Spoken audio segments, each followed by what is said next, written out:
पहला सपना है गरीबी बेरोजगारी दोनों खत्म हो इस देश से, क्योंकि ये मेरे अकेले का सपना नहीं है।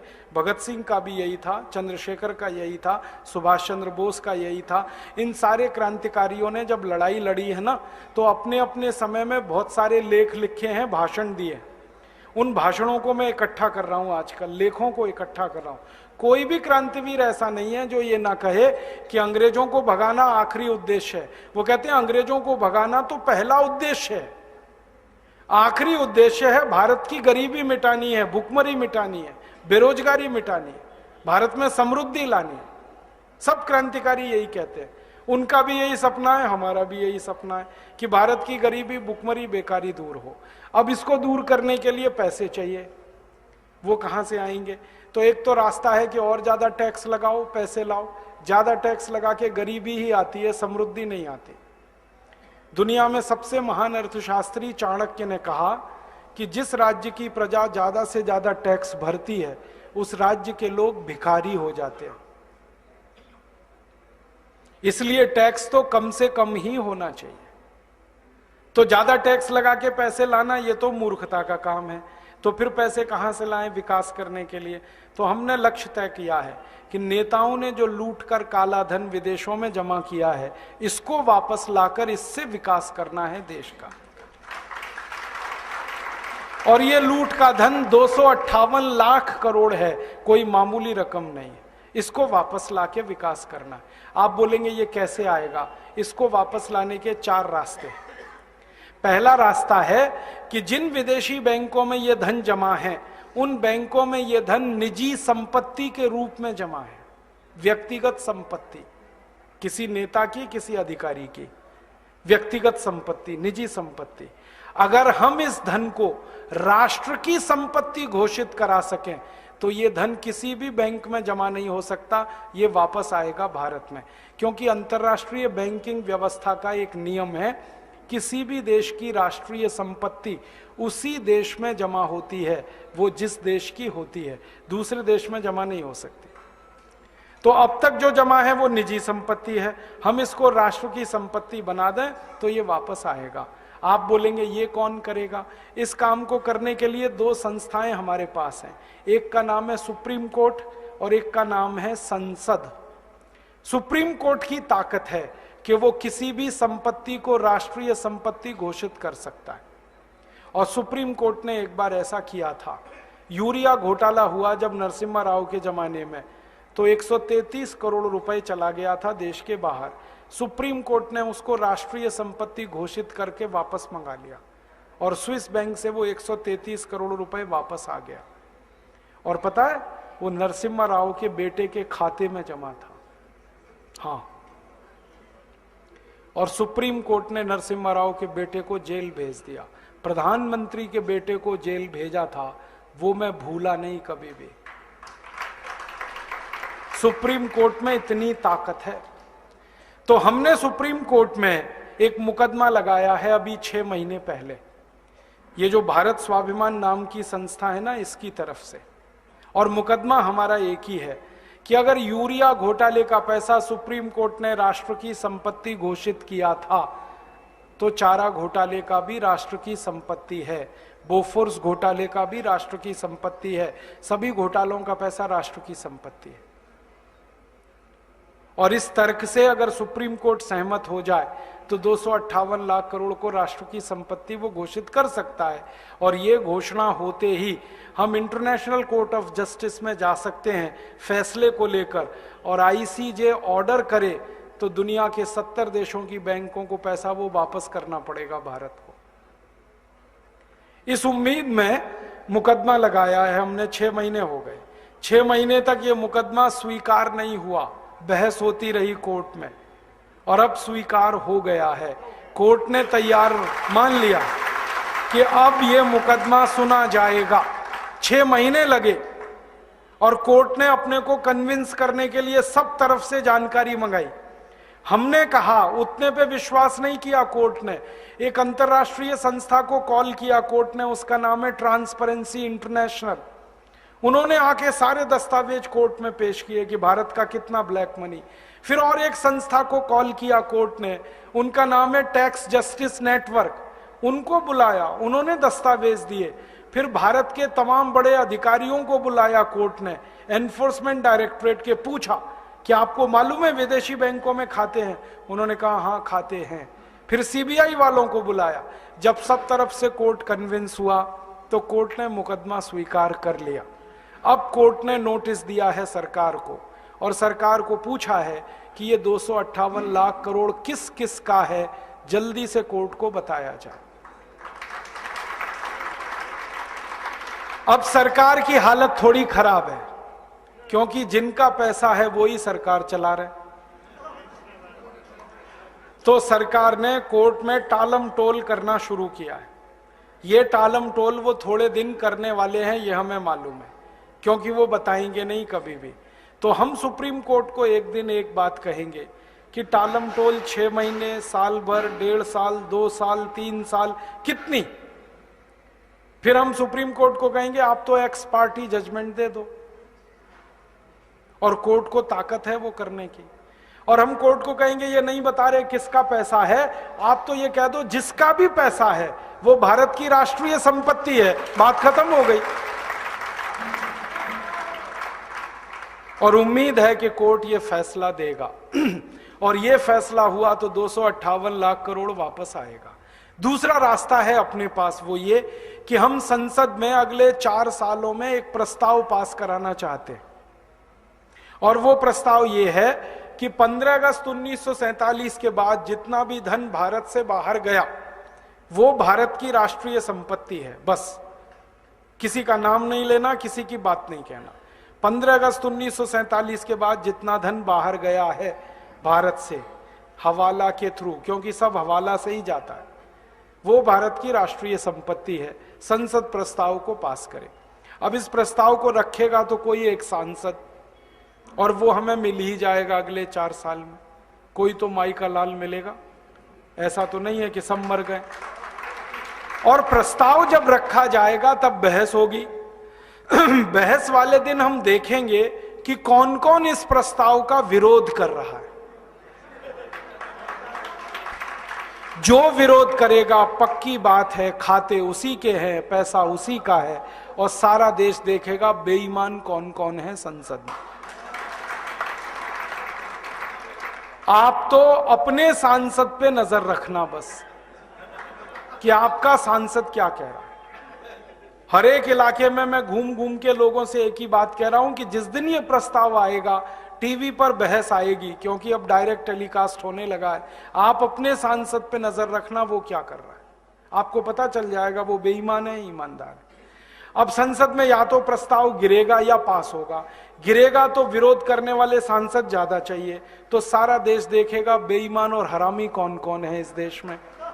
और या सांसद डर के मारे विरोध नहीं करेंगे तो झटके में प्रस्ताव पास हो जाएगा, और प्रस्ताव पास हुआ तो कानून बनेगा। अपने दोनों हाथ में लड्डू है, हमें कुछ खोना ही नहीं है, जो है पाना है। तो या तो बेईमानों को एक्सपोज करेंगे पूरे देश में, और घूम घूम कर कहेंगे कि ऐसे हरामी और बेईमानों को दोबारा चुनकर मत भेजो, जो विदेशी पैसे को वापस लाना ही नहीं चाहते, जो देश को अमीर होने ही नहीं देना चाहते, जो गरीबी मिटने ही नहीं देना चाहते इस देश की। तो या तो उनके खिलाफ लड़ाई शुरू होगी, जंग, और वो आखिरी जंग होगी। या तो वो रहेंगे या तो हम रहेंगे, बीच में कुछ नहीं होगा। और अगर प्रस्ताव पास हो गया तो कानून बन गया, तो पैसा आ जाएगा 258 लाख करोड़। तीसरा और रास्ता है अपने पास, हम इस पूरे 258 लाख करोड़ का ब्यौरा लेकर इंटरनेशनल कोर्ट ऑफ जस्टिस में जा सकते हैं और दुनिया के 70 देशों के खिलाफ प्रतिबंध लगवा सकते हैं। अमेरिका ने अभी ऐसा किया। आपको मालूम है अमेरिका में भी भ्रष्टाचार है, वहां के भी लूटखोर नेता हैं, उन्होंने भी स्विस बैंक में खाते खोल रखे थे। बराक ओबामा ने अभी एक झटके में वो सब ठीक किया है। उसने कानून बनवाया पहले अपने देश में, और वो कानून से पैसा ले आया। स्विस बैंक से 780 अरब डॉलर लाया निकाल के बराक ओबामा, और उसने अपनी इंडस्ट्री में लगा दिया वो पैसा। और अमेरिका के 19,780 खाते बंद कराए उसने।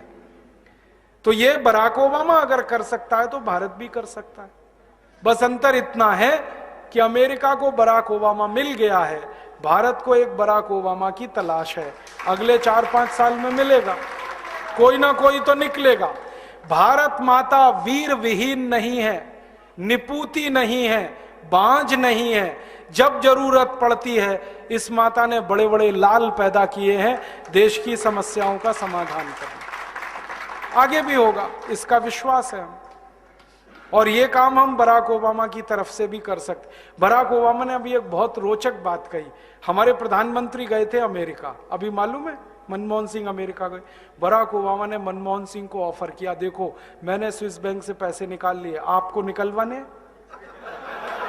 ऐसे ही बोला उसने, आपको निकलवाने, मैं मदद करता हूं आपकी। तो मनमोहन सिंह की ऊपर की सांस ऊपर, नीचे की नीचे, ना हां कहा ना कहा। फिर उसने कहा मैं भारत की मदद करना चाहता हूं सीरियसली इस काम में, और मैंने जैसे पैसा निकाला है स्विस बैंकों से मैं वो बताना चाहता हूं, आप ऐसे निकालो। अब मनमोहन सिंह चुपचाप लौट आए, क्योंकि उनको बोलते ही नहीं बनता, क्योंकि सरकार चलाने वालों का पैसा है, बात ही नहीं करते वो। तो बराक ओबामा तैयार है, वो कहता है मैं मदद करूंगा भारत की। क्यों? वो कहता है भारत की मदद इसलिए करनी है, भारत महान देश है, ये वो बोलता है। और भारत की महानता जब वो गिनाता है ना, तो सबसे पहले कहता भारत बजरंगबली का देश है, हनुमान जी का देश। और वो हनुमान जी का भगत है बराक ओबामा। उसने मंदिर बनाया, मालूम है, आधा ईसाई आधा मुसलमान बराक ओबामा हनुमान जी की पूजा कर रहा है।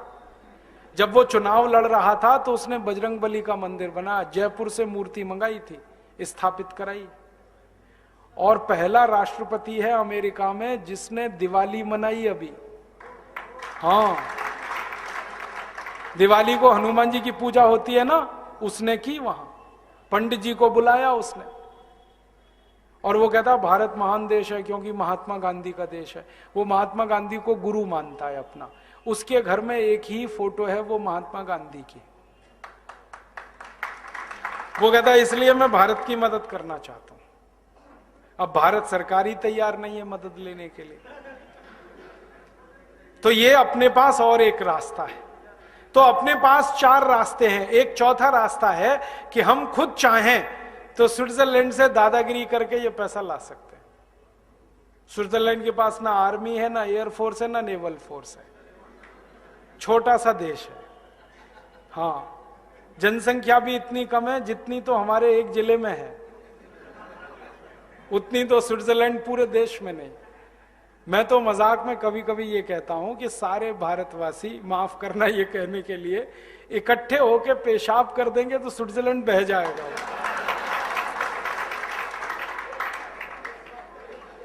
इतना पिद्दी सा देश है। 2 घंटे कार चलाओ तो स्विट्जरलैंड की सीमा खत्म हो जाती है, दूसरे देश में कार घुस जाती है। पुलिस उनके पास है नहीं, आर्मी है नहीं, थोड़ी दादागिरी करो वो तो दे देंगे। अमेरिका ने अभी कहा था उनको कि इराक का ध्यान है, अफगानिस्तान का ध्यान है, वो आपका भी हाल हो सकता है। तुरंत उन्होंने पैसे निकाल के दे दिए, 1 मिनट नहीं लगा। तो अपने पास 4 रास्ते हैं। पहले तीनों रास्तों का उपयोग करेंगे, कानून से वो पैसा लाएंगे, क्योंकि गलत कानून के कारण वो पैसा गया है, तो कानून सही करके उसको वापस लाएंगे। और भविष्य में ये पैसा बाहर ना जाए इसकी पक्की व्यवस्था करेंगे। पहला कानून बनाएंगे, पैसा भारत की राष्ट्रीय संपत्ति है तो 258 लाख करोड़ आएगा। दूसरा ही कानून बनाना है कि भारत में अगर कोई भ्रष्टाचार करे और पकड़ा जाए तो 3 महीने में उसको फांसी की सजा, बहस नहीं करनी है अदालत में। और तीसरा काम हमें क्या करना है, ये पैसे लाने हैं विदेशों से 258 लाख करोड़, तो इसमें 50 लाख करोड़ खर्च करना है तुरंत गांवों के विकास के लिए। भारत के गांव में उद्योग नहीं है, गांव में पानी नहीं है, गांव में बिजली नहीं है, गांव में सड़क नहीं है, गांव में हॉस्पिटल नहीं है, गांव में डॉक्टर नहीं है, गांव में शिक्षा के लिए स्कूल नहीं है। गांव में पैसा लगाना है। और हमने हिसाब निकाला, 50 लाख करोड़ भारत के 6,38,365 गांवों में इन्वेस्ट करना है। कैसे? एक तो उद्योगों में 100 उद्योग हर गांव में हम लगा सकते हैं। कपास होती है 4 लाख गांव में, हर गांव में कपास होती है, तो खादी बनाने का काम हो सकता है, सूत बना सकते हैं, चरखा चला सकते हैं, खादी बन सकता है। 15 करोड़ लोगों को इसमें रोजगार मिलता है। लगभग भारत के 4 लाख गांवों में गन्ना होता है, जहां गन्ना होता है वहां गुड़ बना सकते हैं। चीनी तो नहीं बनवानी, गुड़ बनवाना है, और गुड़ की डिमांड पूरी दुनिया में है। आपको हैरानी होगी, दुनिया के देश 150 रुपए किलो गुड़ खरीदने को तैयार हैं, मिलता नहीं किसी को। आप पूछोगे क्यों? चीनी से ज्यादा खतरनाक पूरी दुनिया में कोई वस्तु नहीं बनती। चीनी माने जहर, दुनिया को समझ में आ गया। डायबिटीज इतनी, और डायबिटीज के अलावा जो दूसरे कॉम्प्लिकेशंस हैं वो इतने चीनी के बारे में एक ही जानकारी देता हूं। आप आधा किलो खाना खाओ और 50 ग्राम चीनी खा लो पीछे से, 50 ग्राम तो छोड़ दो, 1 चम्मच खा लो। आधा किलो खाने पर 1 चम्मच चीनी खा लो तो पूरा आधा किलो खाना पच जाएगा। उसकी पूरी ऊर्जा 1 चम्मच चीनी को नहीं पचा पाती। चीनी डाइजेस्ट नहीं होती कभी भी। क्यों? उसमें कुछ ऐसी चीज है ही नहीं जो डाइजेस्ट हो। ऑर्गेनिक उसमें कुछ भी नहीं है, सब इनऑर्गेनिक है।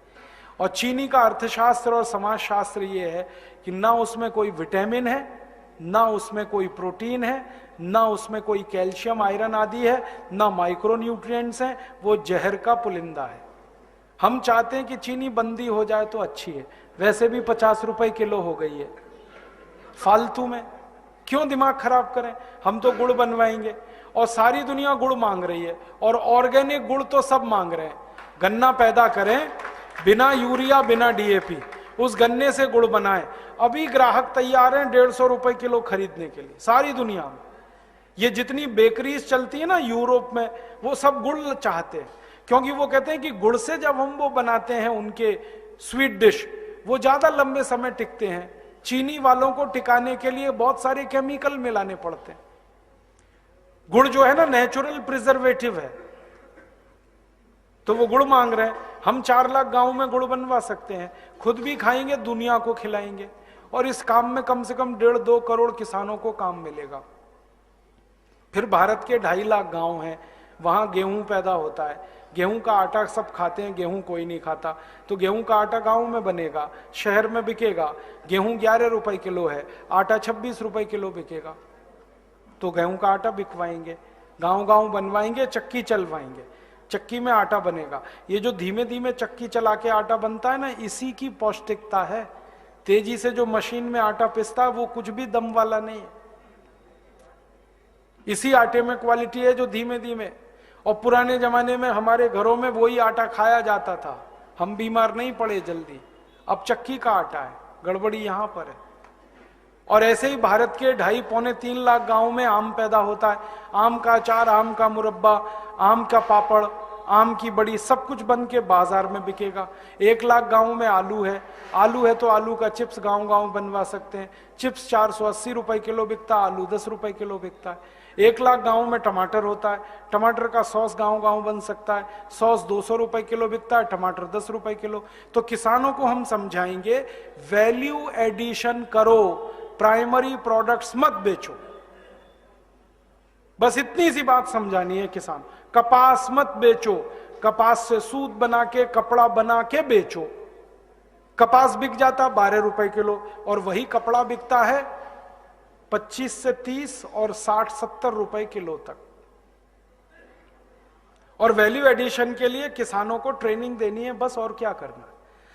और वो ट्रेनिंग देने का काम हमारे योग शिक्षक करेंगे।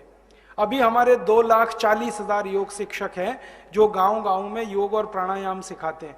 थोड़े दिन में ये सारे योग शिक्षक वैल्यू एडिशन की ट्रेनिंग देने लगेंगे। हम उनको ट्रेनिंग देने वाले हैं, वो गांव गांव ट्रेनिंग देंगे और गांव को खड़ा करेंगे। और इस पूरे गांव में 100-100 उद्योग के लिए 10 लाख करोड़ खर्च करना है बस। और हर गांव में बिजली देनी है तो 4 लाख करोड़ खर्च होगा। हर गांव में सड़क देनी है तो 7 लाख करोड़ खर्च होगा। हर गांव में स्कूल कॉलेज देने हैं तो 8 लाख करोड़ खर्च होगा। हर खेत को पानी देना है किसान के लिए तो 10 लाख करोड़ खर्च होगा। फिर सारा खर्चा मिला दें तो 58 लाख करोड़ से ज्यादा खर्च नहीं होता और सारे गांव खड़े हो जाएंगे। अब 58 लाख करोड़ खर्च करके गांव खड़े हो गए तो गरीबी, भुखमरी, बेकारी खत्म। क्योंकि हमने 100 उद्योगों का हिसाब निकाला, 6,38,365 गांवों में 100 उद्योग अगर हो गए तो कम से कम 64 करोड़ लोगों को काम मिल जाएगा। तो सारी बेकारी खत्म, बेकारी खत्म तो गरीबी खत्म। फिर क्या करें? 200 लाख करोड़ बच गया, उसको बैंक में जमा करेंगे फिक्स डिपॉजिट में भारत माता के नाम से, तो उसका हर साल का ब्याज आएगा वो 20 लाख करोड़ है। और साल का ब्याज अगर 20 लाख करोड़ आएगा तो टैक्स लेने की किसी को जरूरत ही नहीं है इस देश में, सारे टैक्स खत्म कर सकते।